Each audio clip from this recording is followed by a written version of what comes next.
E aí galera, tudo bem? Professor Felipe Custódio, aqui do Desenrolado. Vamos desenrolar a química para vocês. E nós estamos continuando o módulo de ligações químicas, tá? Vamos ver agora polaridade de ligações e polaridade das moléculas. Assunto importantíssimo, assunto recorrente na prova do Enem. Então primeiro a gente vai começar falando de polaridade das ligações e na sequência a gente fala de polaridade das moléculas, tá? Nós podemos classificar as ligações quanto à polaridade de duas formas diferentes. A ligação pode ser classificada como uma ligação polar ou a ligação pode ser classificada como uma ligação apolar. Então o que é que a gente vai ter? A ligação vai ser classificada como uma ligação polar quando ela formar dipolo elétrico. Ou ainda, a gente pode dizer também que a ligação polar é aquela que ocorre entre elementos de eletronegatividades diferentes. Relembrando a variação da eletronegatividade na tabela periódica. A eletronegatividade nas famílias ela vai crescer com a diminuição do número atômico e nos períodos ela vai crescer com o aumento do número atômico. Então, se você tiver uma ligação formada entre elementos de eletronegatividades diferentes, essa ligação vai ser classificada como ligação polar. O exemplo que a gente colocou aqui, HCl, tá? Hidrogênio e cloro apresentam eletronegatividades diferentes. Então, a coisa funciona assim, Imagine aqui que eu tenho uma ligação covalente entre o hidrogênio e o cloro. Isso aqui vai funcionar como se fosse um cabo de guerra, tá? Porque a eletronegatividade é a tendência que o átomo tem de atrair o par eletrônico para próximo de si. Então, funciona assim, o hidrogênio puxa o par eletrônico para próximo dele, o cloro puxa o par eletrônico para próximo dele.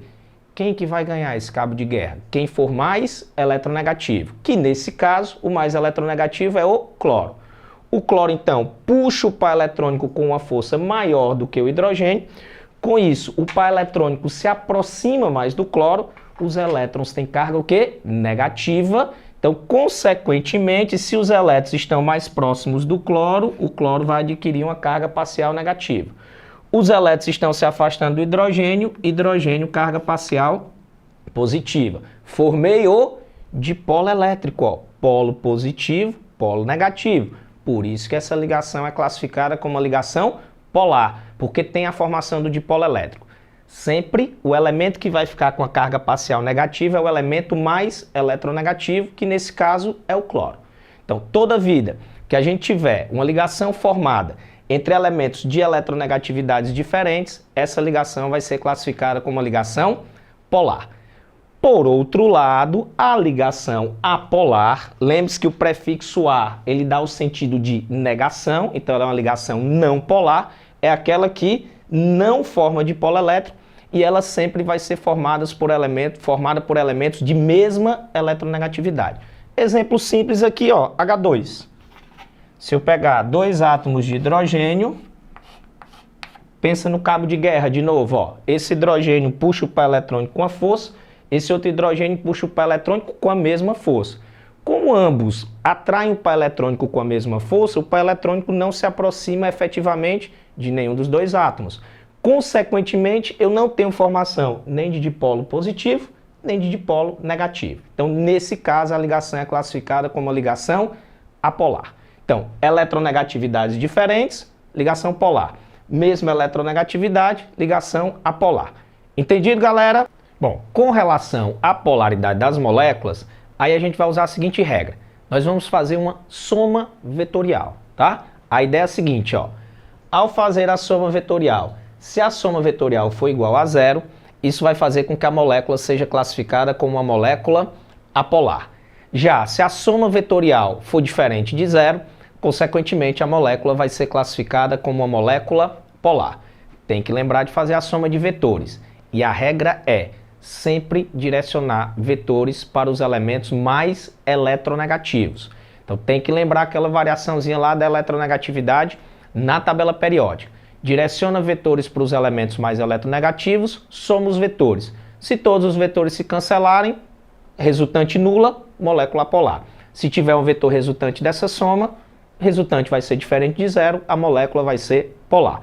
Vamos ver aqui dois exemplos, tá? Pegar exemplos bem conhecidos, que é o exemplo da molécula da água e também o exemplo da molécula do CO2, tá? O oxigênio é mais eletronegativo do que o hidrogênio. Então, ó, vai sair um vetor aqui para o oxigênio e sai outro vetor aqui para o oxigênio. Esses dois vetores, eles não se anulam. Na verdade, esses dois vetores se somam e dão uma resultante aqui para cima, ó. Como nesse caso existe um vetor resultante, a soma vetorial é diferente de zero, a gente diz que a molécula da água é uma molécula polar, ok? Agora vamos analisar o caso do CO2. Quem é mais eletronegativo aqui? Carbono ou oxigênio? Oxigênio. Então, sempre direciona vetores para o elemento mais eletronegativo. Então, sai um vetor aqui para o oxigênio, outro vetor para o oxigênio. Só que agora, esses vetores têm mesmo módulo, mas direções opostas. Então, nesses casos, os vetores se cancelam. E aí, quando os vetores se cancelam, a soma vetorial é nula, não tem resultante, e a molécula é classificada como uma molécula apolar. Então, para determinar a polaridade das moléculas, vai se fazer uma soma vetorial. Somou os vetores, tem vetor resultante, a molécula é classificada como uma molécula polar. Somou os vetores, eles se cancelaram, não tem vetor resultante, a molécula é classificada como uma molécula apolar. Então, dessa forma você vai conseguir determinar a polaridade das moléculas sem nenhum problema. Ok? Um grande abraço e até a próxima.